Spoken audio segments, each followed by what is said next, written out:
आप DGP sir जो बात कह रहे हैं, मैंने उनकी इसीलिए बयान दिखाया। जवाब साहब को लीजिए जरा स्क्रीन पर, मैं आ रही हूँ अनुराग जी एक बार। जो सरवर चिश्ती कह रहे हैं वो बड़ा हैरान करने वाला बयान है, क्योंकि जो भी धर्मगुरु होते हैं, और खासकर जवाब साहब, मैं उम्मीद करती हूँ कि इस तरह की हिंसा होगी तो दोनों तरफ के लोग उस हिंसा पर शायद ऐसे बयान दें जिससे वो हिंसा और न भड़के।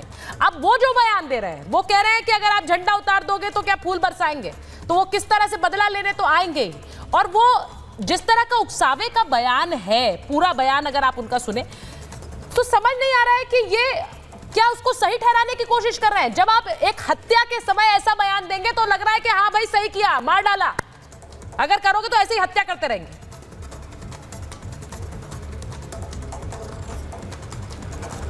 जवाब साहब आवाज आ रही? देखिए सुचाता जी, आपने ओपनिंग अपना जो वक्तव्य दिया उसमें एक बात तो बिल्कुल, क्या आवाज आ रही मेरी? जी आ रही, बोलिए बोलिए। क्या आवाज आ रही है? जी आ रही है। मैं ये कह रहा हूं कि आप लें, और सब लोग एक चीज को मान रहे हैं कि उत्तर प्रदेश की सरकार नाकामयाब सरकार है, और उत्तर प्रदेश सरकार दंगा रोकने में नाकामयाब साबित हुई है। तो मैं ये कहता हूं कि नैतिकता के आधार पर योगी आदित्यनाथ जी को इस्तीफा दे देना चाहिए, या फिर केंद्र सरकार उनसे इस्तीफा मांग ले। और भी अच्छे लोग होंगे, मुझे लगता है भारतीय जनता पार्टी में जो लोग शासन चलाना जानते होंगे, उनकी जगह पे कोई एक अच्छा चीफ प्यार मोहब्बत के ऊपर एक बड़ा डेंट लगा है, और उसकी पूरी जिम्मेदारी उत्तर प्रदेश सरकार की होती सवाल को छोड़कर जवाब और नैतिकता कोई। मैंने बोला सरवर चिश्ती सही कर रहे हैं, वो कह रहे हैं कि अगर घर में घुसोगे तो फूल नहीं बरसेंगे। सुनिए, तब यही ऐसी कार्रवाई होगी। सुनिए,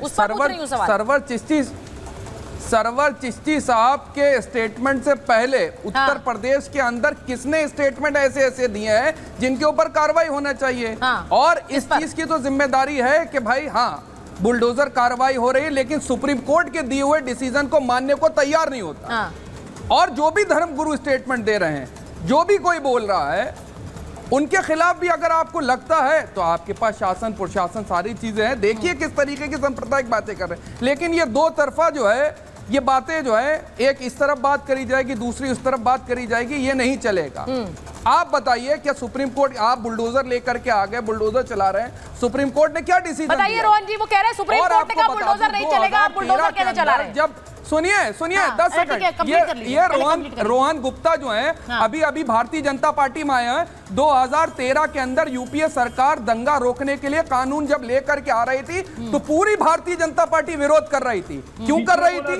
लेकर के आई और कानून बनाइए कि उत्तर प्रदेश के अंदर उसमें संशोधन करिए कि अगर कानून लेकर के आते हैं, अगर कहीं पर भी दंगा फसाद होता है तो तुरंत वहां के एसपी को सस्पेंड करा जाएगा। बाद अच्छा ठीक है, आपने जो सवाल पूछा मैं रोहन गुप्ता जी से पूछ रही हूँ। रोहन गुप्ता जी वो कह रहे हैं सुप्रीम कोर्ट ने कहा बुलडोजर नहीं चलेगा, आप लोग बुलडोजर चलवा रहे हैं वहां पर, उसका जवाब दे दीजिए जरा। सुचिता जी, हाँ प्लीज बोलिए। मैं जवाब देता हूँ। पहली बात अभी बात कर रहे थे जंगल राज की। आप याद कर लीजिए, इनका शासन समाजवादी पार्टी का जो प्रकार का जंगल राज था, किसी की हिम्मत नहीं होती थी, सिर्फ माफिया का राज था। उनको कौन से मुंह से अधिकार है जंगल राज की बात कर? दूसरी बात, मैं इंपॉर्टेंट बात करना चाहूंगा, आप किसी व्यक्ति ने गलत किया, अगर झंडा हटाया, बिल्कुल किसी भी व्यक्ति ने क्या गलत है, उसकी सजा कोई उसको मौत करके दे देगा, उसकी हत्या करके हो जाएगी। ये किसने किसी को राइट दे दिया? तीसरी बात, उनके धर्म गुरु कोई छोटे व्यक्ति नहीं है, वो अगर ये कहेंगे कि और क्या मिलेगा, मतलब आप तो हत्या को उकसा रहे हो। चौथी बात, आप हत्या के ऊपर कोई भी आदमी सवाल नहीं पूछ रहा है और एनकाउंटर पे आप सवाल कर रहे हो, तो ये किस प्रकार का आपका व्यवहार है? आप क्या देश की जनता को या राज्य की जनता को मैसेज देना चाह रहे हैं? आपके इसी बर्ताव के कारण आप जनता का विश्वास पूरी तरह खो चुके हो, और ये पीडब्ल्यूडी का एक्शन है। अगर इलीगल पीडब्ल्यूडी का अधिकार वैलिड पॉइंट है, कहां से आप वो आ गए? आप बात कर रहे हैं सुचित्रा जी, इनकी जो मानसिकता है पूरा देश देख रहा है कि सिलेक्टिव एक्टिविज्म, उनको लगता है उस चीज का विरोध करेंगे, उनको लगता है कि पॉलिटिक्स में जो चीज उनको समर्थन करेगी उसके साथ खड़े रहेंगे। ये किस प्रकार का बर्ताव है? लॉ एंड ऑर्डर की बात है तो सरकार अपना काम करेगी। आपका जंगल राज याद कीजिए, और फिर देश की जनता और यूपी की जनता को जवाब। वैलिड पॉइंट रोहन गुप्ता बोल रहे हैं। सुनिए अनुराग जी, वो कह रहे हैं जब हत्या हो गई रामगोपाल मिश्रा की तो उस हत्या पर आपने ना तो कोई बयान दिया, ना आपने कहा यह हत्या गलत है और जिन्होंने हत्या की उन्हें सलाखों तक पहुंचाइए। लेकिन जब एनकाउंटर हुआ, वो भी पैर में गोली लगी, तो उस एनकाउंटर पर हत्या, एनकाउंटर, ये सब चिल्लाने लग गए। आप हथियारों के साथ समर्थन में खड़े हो गए।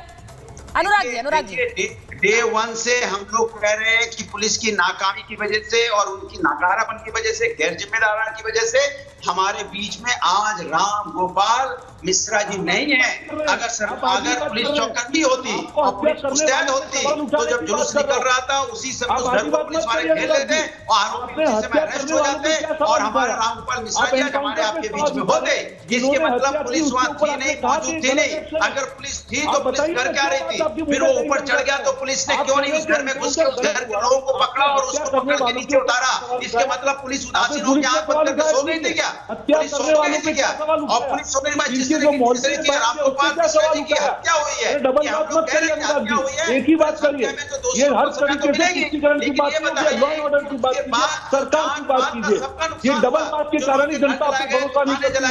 आपका जंगलराज यहाँ पे वो कह रहे हैं डबल स्टैंडर्ड मत अपनाइए, एक स्टैंड लीजिए। मैं एक और तस्वीर दिखाना चाह रही हूँ कि पुलिस वालों पर किस तरह की कार्रवाई हो रही है। अब वहां पर एक बड़ी बैठक आज लखनऊ में हुई और उस लखनऊ की बैठक के बारे में कुछ जानकारी देना चाहती हूँ। उसके बाद डीजीपी सर आपके पास आऊंगे, क्योंकि बहराइच हिंसा में उस पर एक्शन में कैसे है सरकार, इसको लेकर योगी आदित्यनाथ ने एक हाई लेवल मीटिंग की है।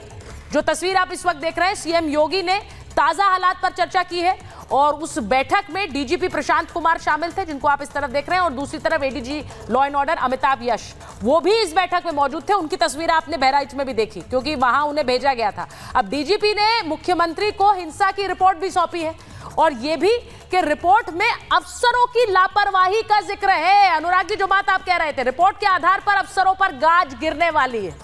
जो लोग वहां काम उस समय बहराइच में इस हिंसा को कंट्रोल नहीं कर पाए, उन पर गाज गिरना स्वाभाविक है। अभी तो कई अफसरों को हटाया गया है, लेकिन 45 मिनट तक चली इस बैठक में कहा जा रहा है कि कुछ और अफसरों पर भी एक्शन हो सकता है।